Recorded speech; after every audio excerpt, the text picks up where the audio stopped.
And we have three wonderful poets. I'm going to introduce them in the order in which they prefer to read, and then I'll sit. So I won't keep coming to introduce the next reader and the next reader. And that way we will have a reading that just flows seamlessly. So the first poet is, and my name is Mildred Barrier. The first poet is Britt Kaufmann, and I have her bio here. She's a poet, playwright, former English teacher, and current high school math tutor. Her book, Midlife Calculus, came out of Press 53, and it's about working as a math tutor and taking calculus for the first time. Poems from the collection have appeared in Scientific American, Hammer Review, and Hog River Review, among other publications. She is an avid gardener and enjoys reading sci-fi novels with a cat on her lap.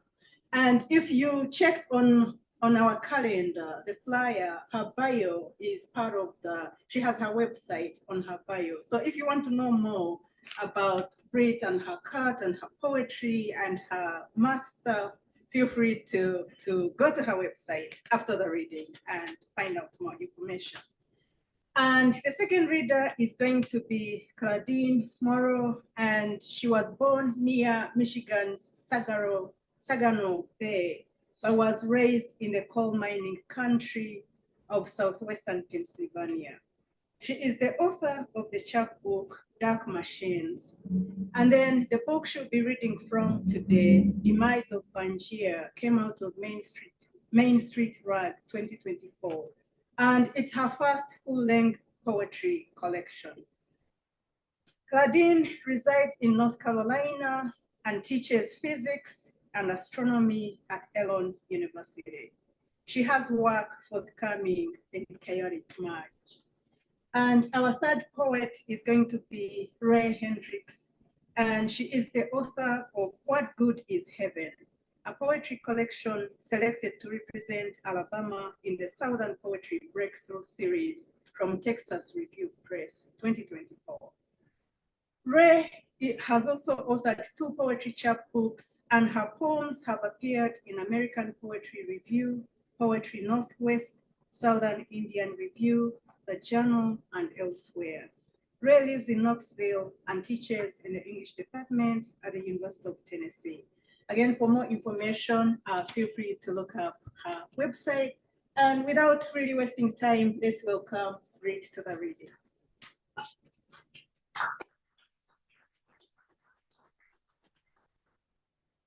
I'm really happy to be here.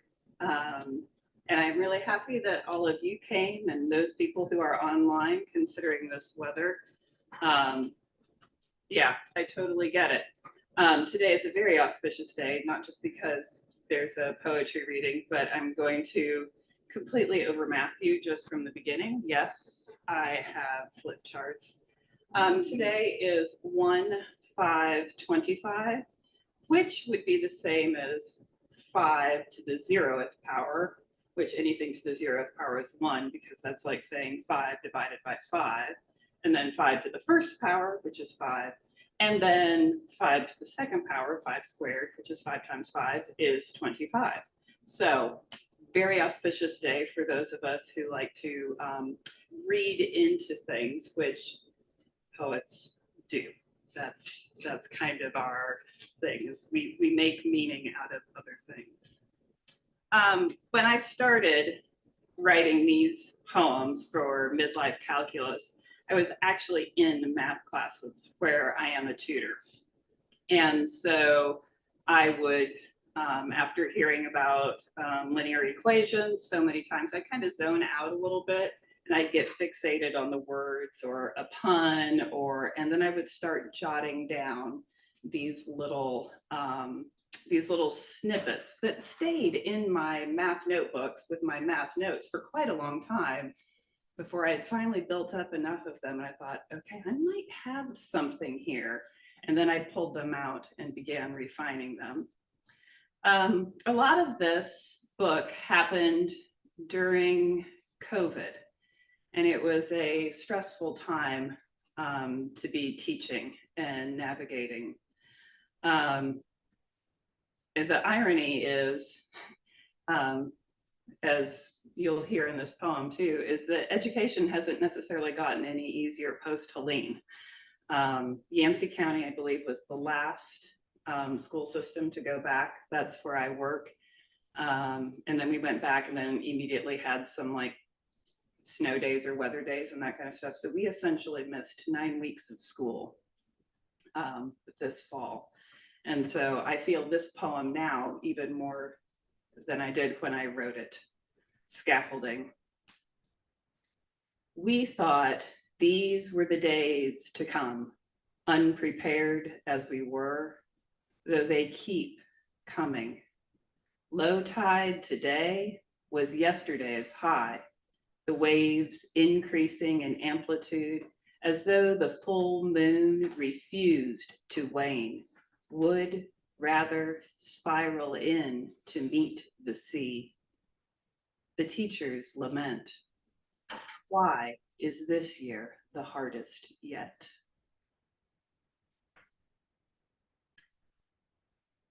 But with all things, this one also seems fitting. I will go back tomorrow into the classroom, not as a tutor, but as a longtime sub, and I will actually be teaching with my English education degree, math too. So we are gonna have an adventure. I've been in the math classrooms for the last 6 years and have gone over this material quite a bit, but it's still something new for me. And we will begin the second semester, which is the title of this poem. Lift open the new notebook to a clean layer of crystalline snow. Linens are cast to drift down before smoothed across an empty bed. How quiet the night in snowfall before you write your name upon the dawn. So I know that resolutions are not always what people like to hear about the new year, but fresh starts are always good. And you can take them whenever you need to take a fresh start, but sometimes it's nice to have the passing of a full year as a way to remember that.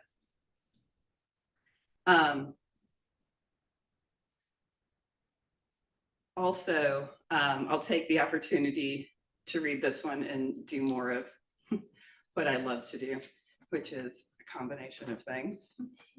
So this poem will make reference to a unit circle, which is this horrifying thing to some students that they have to memorize.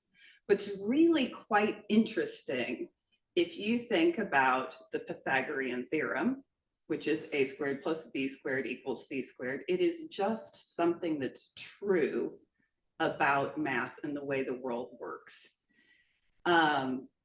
And I like to have conversations with students about what is discovered about math and what is invented.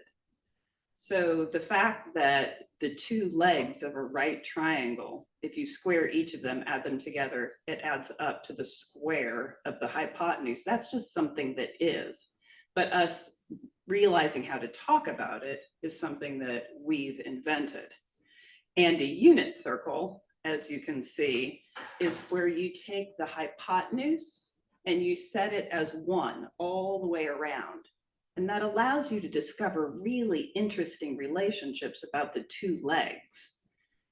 But it's one of those things that often just gets handed and you have to memorize. And like when I took calculus, I remember it was like walking through a fog. And then every now and then things would clear up and you could see how they were connected.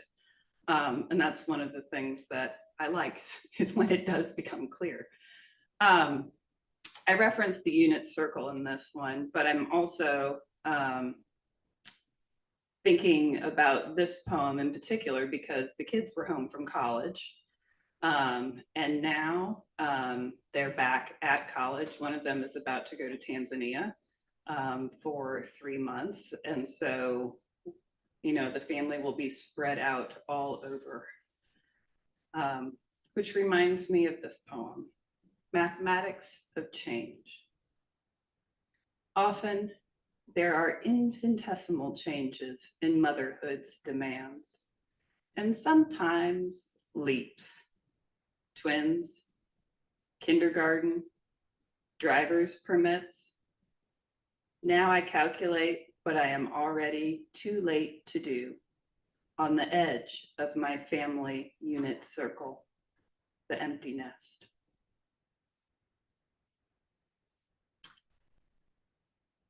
This next poem also has a diagram, but this one I picked for Ben because he knows some of the people in this poem, namely my one niece and nephew. This is a graph of a function. For every x, there is a different y. This one has these shapes, and you can see that there's some high points and some low points. The high points are known as relative maximums because they're not the highest point on the graph, because that goes up forever. That's what that arrow means. But they're kind of like generally the highest point. So if those are the relative maximums, what do you think the other ones are? The lowest maximums? The relative minimum. Yeah, yeah. And so both of those together are called relative extrema. So when you're studying antiderivatives and you start wondering about uncle derivatives, and then you have relative extrema, it makes you start thinking about your family connections, which is what happens over Christmas. So this one is in two parts, one for each side of the family, called relative extrema. Tia, a girl's voice sings out over the creak of swings. Mira, I brighten in turn. She means me. 2. Aunt Britt sounds too harsh, I tell my sisters-in-law. Auntie Britt, I decide, sounds better. Part Southern, part old school, certainly the fun aunt name. The little nieces and nephews agree. Call me Auntie Butt. You never can tell with nieces and nephews. I'm going to choose one out of my old chapbook, Belonging, mostly in honor of the ice that is coming and for the new year.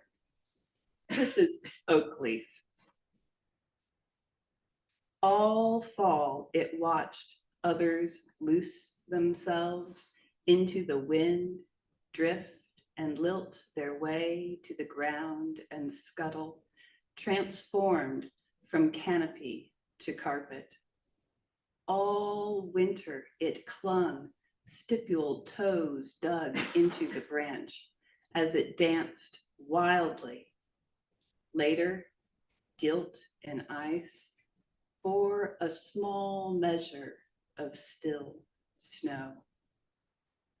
But today, in the new golden heat of spring, the scent of the first mown lawn on the breeze, now it decides, this is the moment, and releases its hold, genuflecting in slow circles, praise, praise for the present.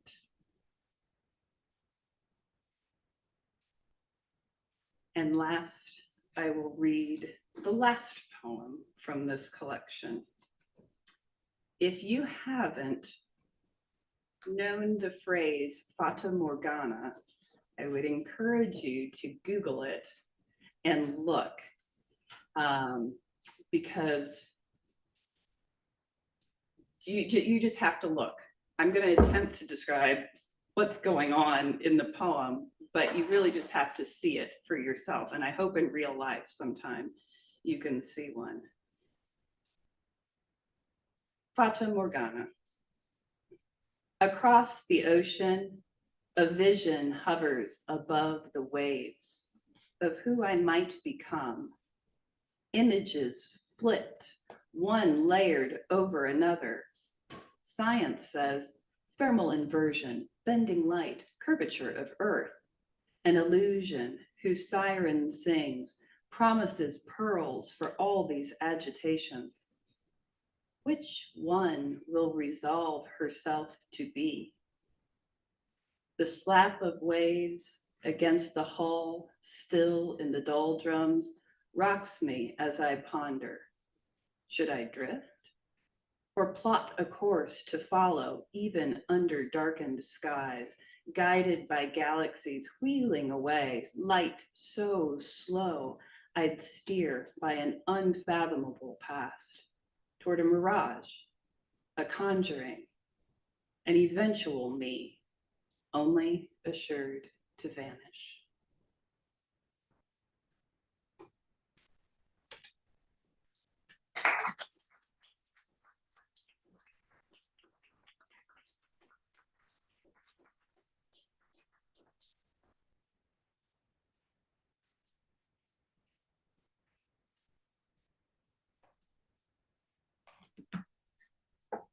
Let me get my timer set up.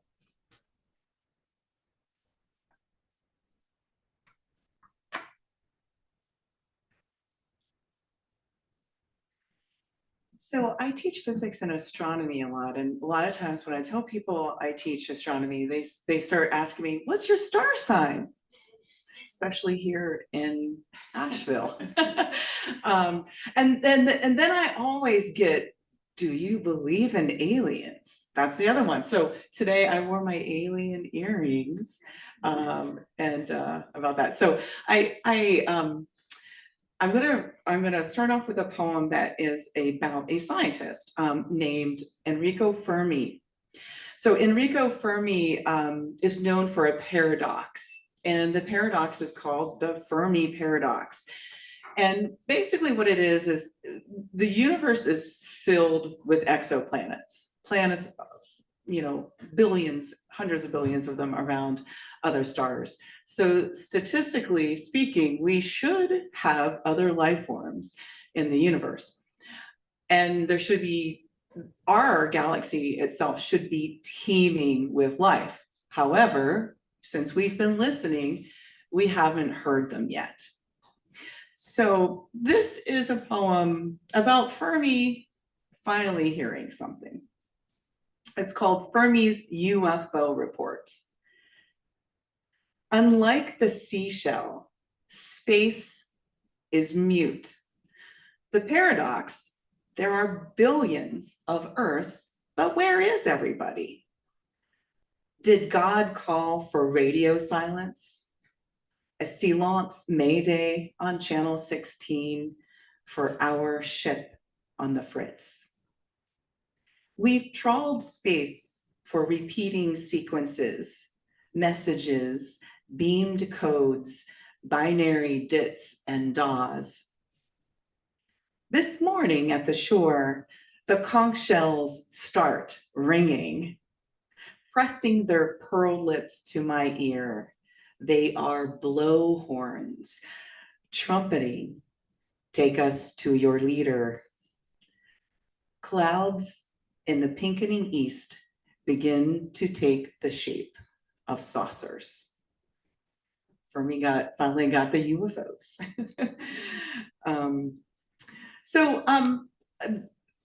In honor of the ice that's about coming, and tomorrow is actually the anniversary of my father passing. And this is a poem about the ice and the snow that took place during his death and his funeral. This poem is called Lessons on Cryovolcanism. And cryovolcanism is where you have a celestial body that is not erupting rock, lava, but it's actually erupting water ice due to tidal heating forces. And so you get these plumes of basically geysers of water ice, and it snows often. And one of these moons in our solar system in particular is the moon Enceladus. Lesson on cryovolcanism. How can a moon cry? I wonder, as I display the face of Enceladus, the Saturnalian moon, to students pecking on cell phones, their saltwater brains enmeshed in everything but this moon dressed in bright, fresh eruptions of snowfall, pockmarked craters, and frozen blue rivers of tears.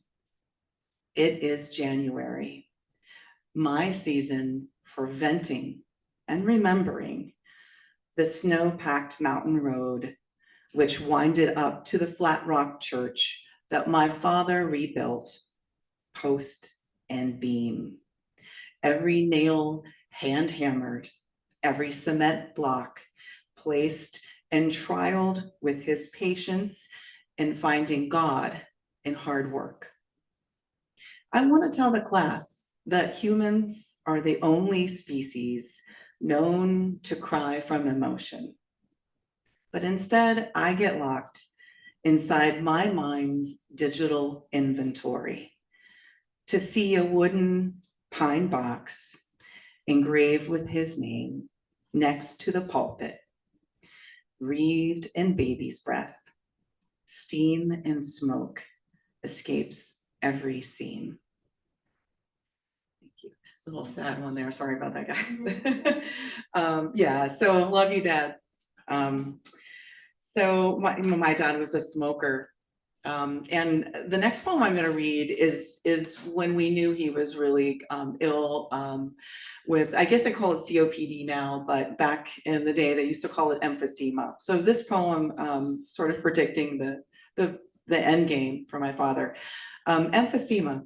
And my father was a contractor, obviously, and he was also a really excellent mechanic. He could take apart and put together anything that was mechanical, especially cars. And he always insisted that I know how to do things. I had to know how to change the oil in the car. I had to know how to change the tire and even change the brake pads. Yeah, so I asked students today in my physics class, it's okay, you know, when we talk about simple tools and stuff, I'm like, have you ever used a wrench? Hydraulic lift, no. So anyway, thank you, Dad, again. But this is called emphysema. The Chevy Nova sits on blocks and hydraulics. Father's black ring fingernails take off the flat tires, dismantle worn shoe pads. He bleeds the brake lines. His shaggy hair is squashed under an engineer's cap. A few red curls coil out around his ears. A cigarette stitched with its glowing tip to the left corner of his lip. The hood splinted open reveals the dry rot of filters, gaskets, and curved hoses. With a wire brush, he shines the contacts of spark plugs and harumphs as he runs a finger over a cracked manifold. On his back, he rolls the gurney underneath to operate, twists wires with needle-nosed pliers, yanks out jammed and stripped screws, cranks with a crescent wrench, drains black oil into an orange drip pan. A decade of muck slops out in chunks. He strokes his hands over the long throat of the exhaust, and at the muffler, it collapses into rust.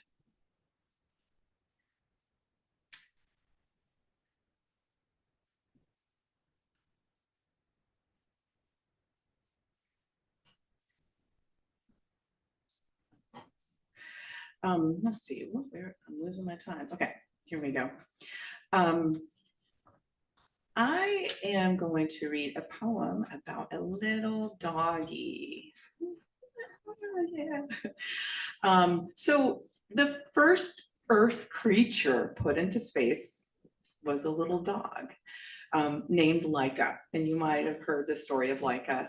So the Russians found a stray Russian dog and put it on a probe, and it was never meant to return back. So it was not a return mission to return the dog back. It's so sad, poor Laika.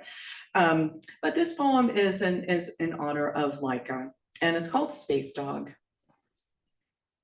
I wonder if Laika had a window, a round portal in the capsule wall to see the moon hanging like a bone. What did she think as he crushed on her cognac fur, far from Russian winter? She scratched paws on knobs and levers, and the food rose in perfect spheres. She tongued globules, her last supper in free fall.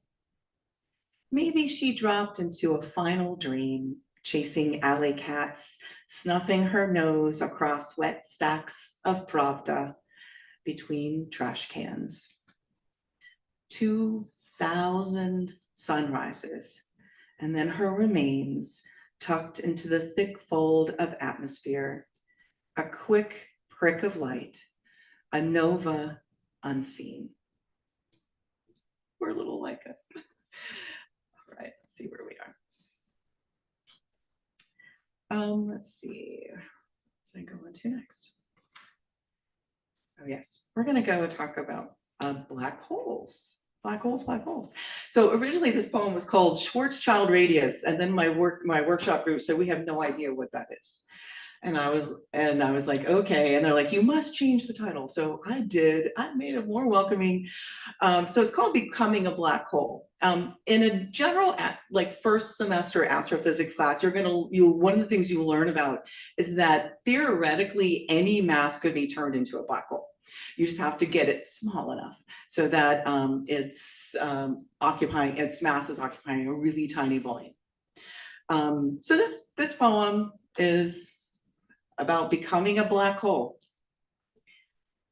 There is a size that any mass, any rock or mineral, embroidered Sunday dress or brass knob could be compressed so impossibly small to a point, a singularity that not even light could escape. A horizon surrounds milkless space, a you once lipstick and cellular, whole and wrapped in ribbon, new and still adored. You were something that spun gold and fusion in the heart's atrium, but you now, a hole in space, deeper than coal mines and empty of bone and light. This is the size you become by the crush of something you mistake for love. All right, I'm gonna read one last poem that's actually, oh gee, we got a lot going on. It's actually not in the book, but it's forthcoming this month in a little journal called Chaotic Merge. And it is, it's about there's an image in here about something called Hale Bopp. And for the youngins in here, you need to understand that Hale Bopp was this really beautiful comet that came through in the mid-90s. And Hale Bopp was a comet of the century, really. You could see it at night and for months, really, weeks to months, it was stretched way across the sky. It was just absolutely incredible. And comets are made of mostly ice and a little bit of rock and volatile materials that burn up as they get closer to the sun.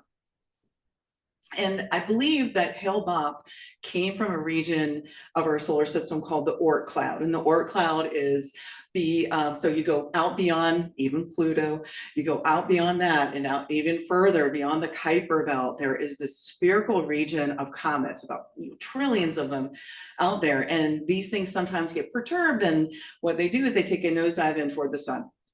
And now you know a little bit more about comets. Yeah. Oh, and okay. And its original period around the sun was 4,000 years, and now it's gotten shortened to 2,000. So thanks to Jupiter. Okay. All right. So this poem is called The Road Through Richmond Was Paved with Diamonds. stop. Yep.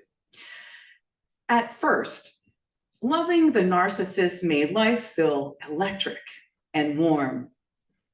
His brand of love bombing, 3 a.m. walks, drinking champagne straight from the bottle, stargazing along the Tar River's muddy banks, reading me to sleep at dawn with On the Road and Howl and Hess. Endless fusion of our passions, poetry and politics and science. It's the end of the world as we know it way we made love after President Clinton's press release, a Martian meteorite found with possible signs of life. All of this before Monica and the dress, before frenemies like Linda Tripp, and before narcissism was a meme. The slow morph began, his laggard white lies, tiny waveforms, clocking in and out of phase to build something just beyond the visible spectrum. Of course, I measured each lie and hooked them up to multimeters. The data added up to mirage or phantom, he'd say. Oh, so smartly, he'd magnetize me back with his charm and let Julie Cruz float us into the night. And scratchy throated trip hop albums coo us into dummied LSD dreams. I remember finally waking up during a trip to Bizarre Love Triangle, playing on his Pontiac Sunbird's 6-disc changer, and the view through his fist-cracked windshield. The snaking asphalt road through Richmond was paved with diamonds.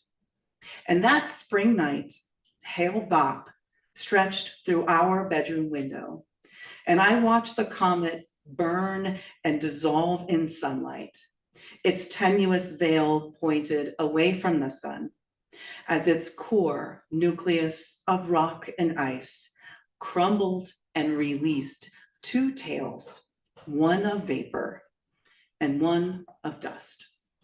Thank you all so much. Thank you.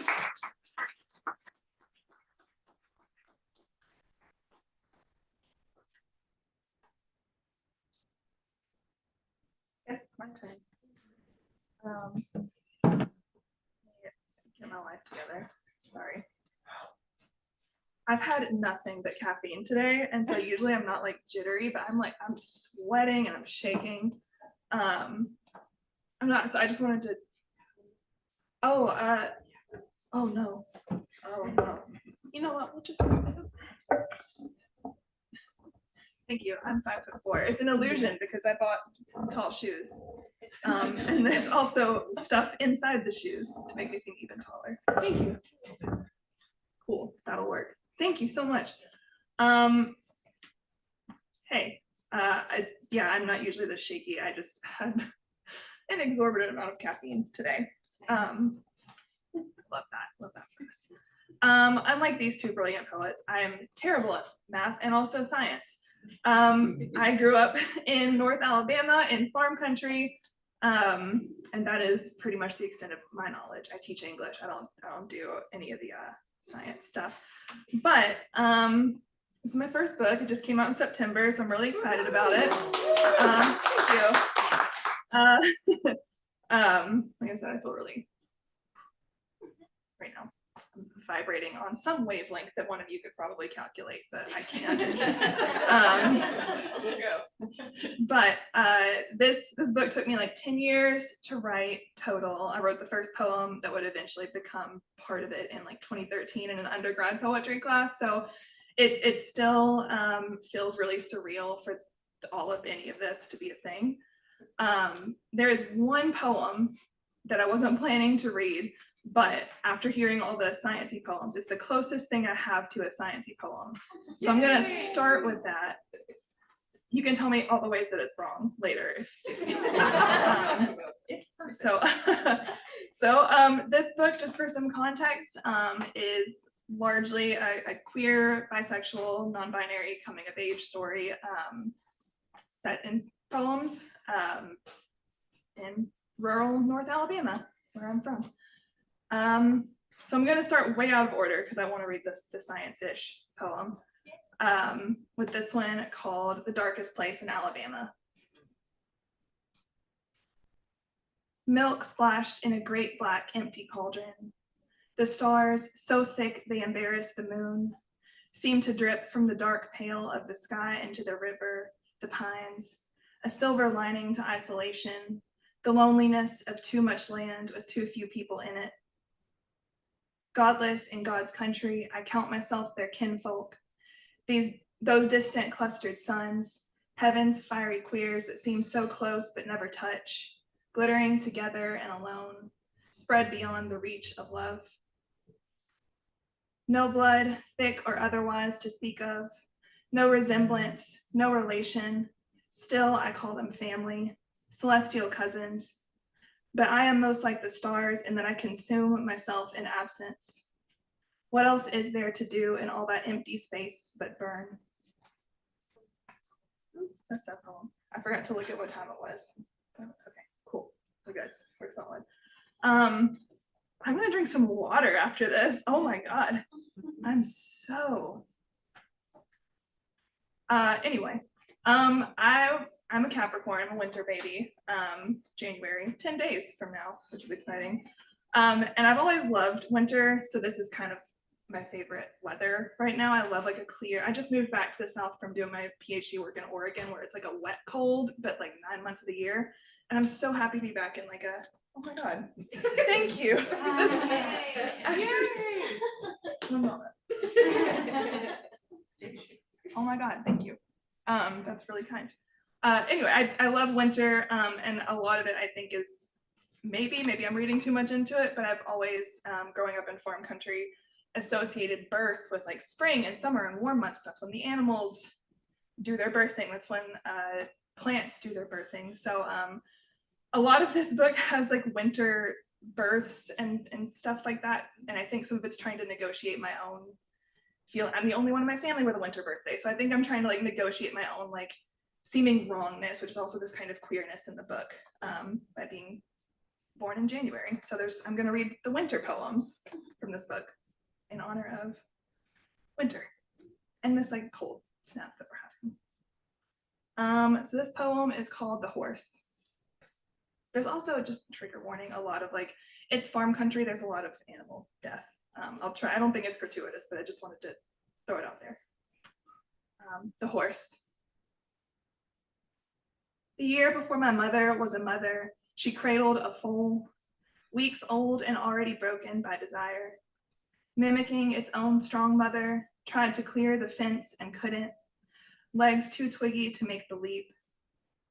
My mother watched as it crumpled on the other side, wanted to rise and couldn't, back bending in ways it shouldn't, severed spine, wrong angled knees. My father held the foal's real mother by her reins while my mother held the foal, soothed fingers through its mane, the black head large and heavy in her lap.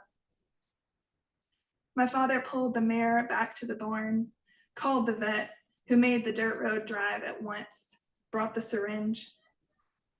Later, years after my mother had finally become my mother, she would tell me how it felt to hold power as it was emptied, how she soon stopped grieving for the horse child to love one of her own. It never snows in Alabama, but my mother said when I was born, the world was hard and white. A blizzard knocked out the heat, and while she nursed, my father blanketed the horses that remained. I arrived to the sound of hoofbeats, the rhythmic thump of my father chopping down the fence for a fire. That's that poem.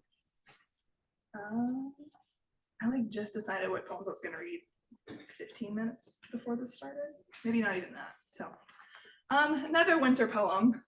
This one's called The Bats, and it's also more animal death. I'm so sorry. That's the way that it's gonna be right now. So this is called The Bats. We find them in the icicle-toothed maw of a cracked open boulder in the woods behind our home. Soft bodies hanging close as cloistered nuns, tucked habit of dark wing, stone shadow veil. My father says their mother must have loved in the wrong season, her babies born in the wrong turn of the year. He says it's a wonder they haven't yet starved, but soon they will. No food to be found in winter, No insect hum choir for them to quiet in the cold. My father says they're so still they might be dead already. Upside down memorials in a stone frost church. That night I freeze myself as well. With open window, watch for black sky, wing against black sky. Listen for shadow soft sounds of flight. Petition the stars their heat, that one might become a saving sun. But morning comes in silence. The winter sunlight harsh and cold as moonless night. When my father wakes, we go to check them, find their bodies icebound to the rock, wings fallen, hanging stiff above their heads like lifted hands in praise, or the prostrate arms of sinners before God. I go to move them, but my father says to leave them for the wildcats and the dogs that run the mountain. He asks me to be more like winter, beautiful but hard. He says, despite my softness, everything must eat. Cool. Another winter dead animal poem coming up. I feel really bad about this for some reason. Whatever. Okay, this one's called Mercy. And I think mercy is kind of a running theme through the book as well. I think it's actually kind of the beating heart of this collection, is negotiating mercy and how mercy can be cruelty. And anyway, lots of fun stuff like that. This is Mercy. And just before I start, fun fact that some people know, but some people like to argue with me about on Instagram.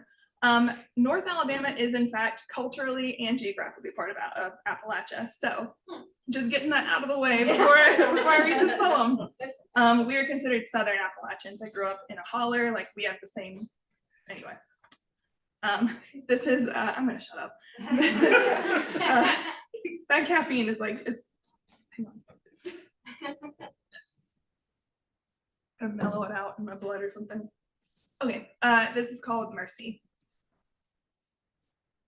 Learned young in the dead of Appalachian winter, hard air, harder soul, the raccoon curled at the base of the drive, so still we believed it a stone, so still its body had time to give in to the frost, slate fur prickling like snow-tipped pine, mount white with sick foam. My father, loaded gun aimed at the neck, called this mercy, a word I'd only heard in church sermons spilled like coal from the hard mouths of preachers, only knew as need. My father didn't shoot, gave me the rifle, said it was time I learned mercy. This mercy, a quick trigger pull, a bullet split spine. This mercy, warm blood in the palm of barely sticking snow. Okay.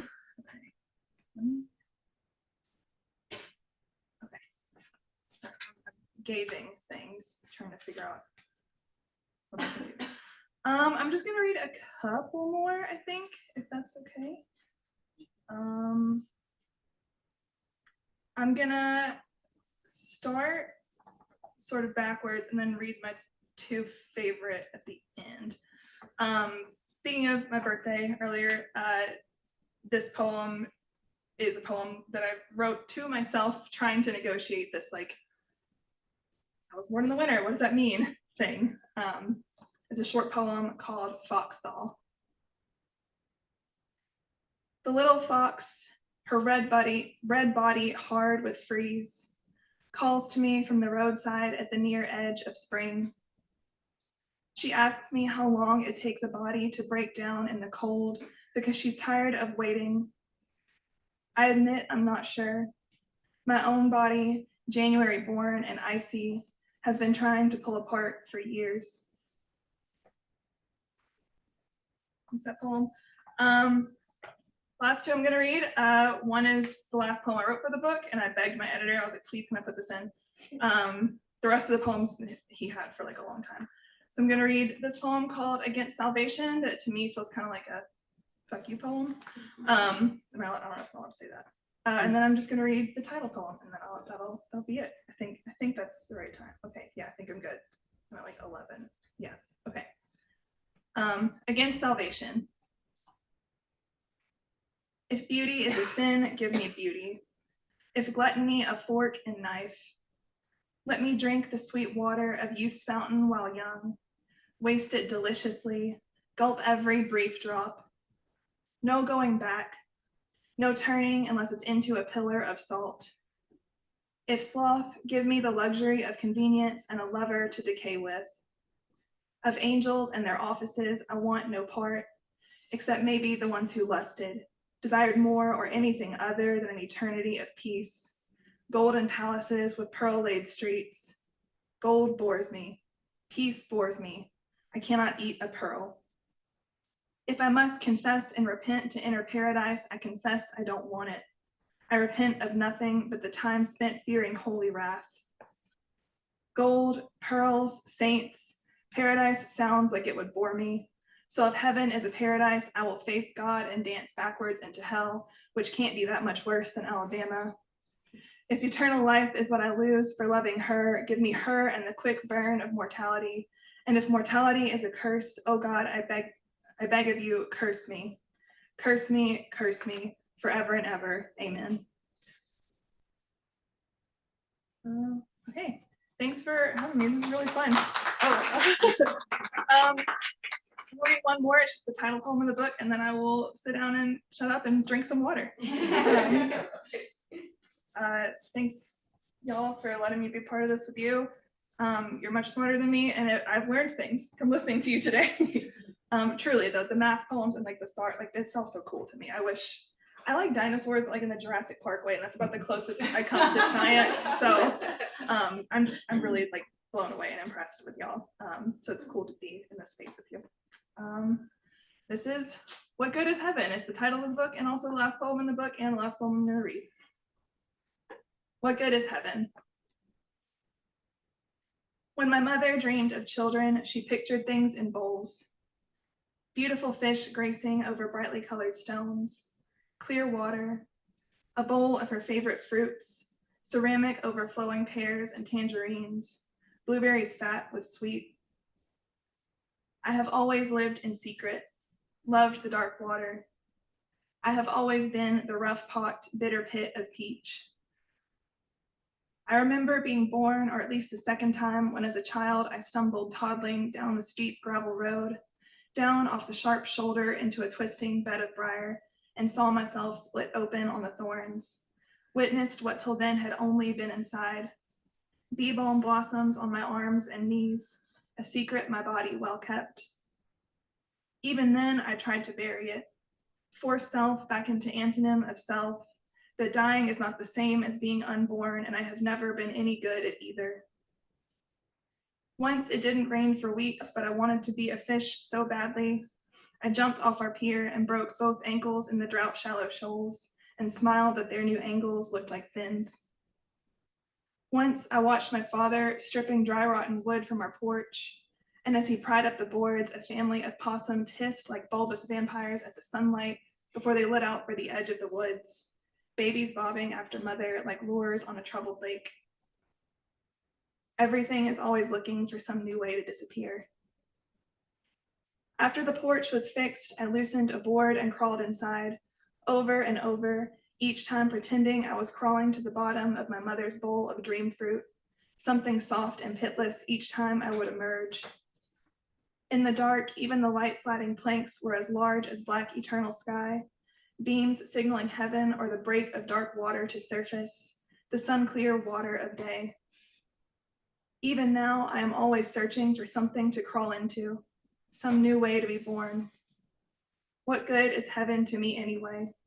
What good are fish and fruit and day?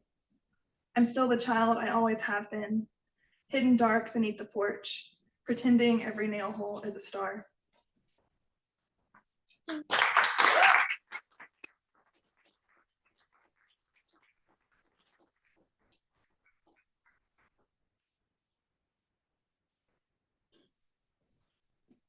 Thank you so much, our wonderful poets. So we're going to appreciate Britt Kaufmann, Claudine Moreau, and Raye Hendrix once more. Thank you.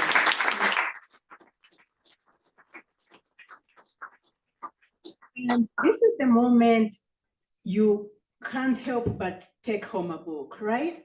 Yes. So we have our wonderful staff at the counter. What you will do is just to proceed to the counter, get the copies you need. If you want 10 books, if you want 20, if you just want 3, I mean, that's okay. And the poets, I haven't asked them, but they will autograph for free. You know, that's really a plus. So let's support them. And by getting some books, but of course, you're also supporting Malaprops for opening, for hosting the poets, you're just giving us more love. And it's the new year, so we need your love. We need you to support the poets. And join us again next month on 2nd Feb. We will have another group of poets reading for us. So I will be happy to see you. But thank you so much for being here and being with us. So when you get back home, go home safely. Thank you.